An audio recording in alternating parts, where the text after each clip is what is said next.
ana shunaqa qilib boyib, kambag'allashib ketaveradi. Ana shuning uchun hop biz kambag'allikdan qanaqa qilib bo'lmasa chiqib ketishimiz mumkin degan savolga faqatgina tinimsiz harakat. Faqat bilish kerak. 24 ga yetdi miyalar bilan o'zinglar birgasizlar. Ya'ni miyalarni chalg'itmaydi, o'zinglarni chalg'itmaydi. Telefon, o'rtoqlar, og'aynilar, hammasi bular chalg'ituvchi vositalar hisoblanadi. Ayniqsa, misol kimnidir yaxshi ko'rsangiz yoki ham shu qizingiz bo'lishi mumkin, yoki ham yigitingiz bo'lishi mumkin.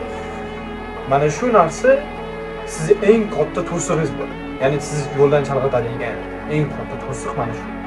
Juda ko'pchilik bu narsani bilmaydi yoki ham bilsa ham qo'lidan kelmaydi, chunki uni yaxshi ko'raman, yo bema'ni gaplarni gapirib o'zini aldaydi faqat. Va vaqtini behudaga sarflaydi. Shuning uchun siz muvaffaqiyatga erishmoqchi bo'lsangiz, qurbonlik qilishga tayyor bo'lishingiz shart. Ya'ni o'rtog'ingiz, qizingiz, vaqtingizni umumiy narsalarga foydalanishingiz kerak. Shu maqsadim nima? Men mana shu ishni qilmoqchiman. Xo'p, qancha pul kerak? Menga buncha pul kerak. Qancha vaqtda mana shuncha pul topa olaman? Nima ish qilsam shu pulni topaman. Xo'p, men o'sha ish qilganimdan keyin nima qilaman? Mana shunaqa qilib plan qilganingizdan keyin va maqsadlarga siz yetgan bo'lishsiz. Savolga javob bering.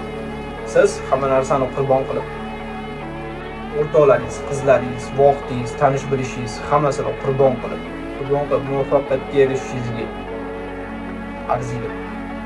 Javob bizni kommentariyada qoldiring.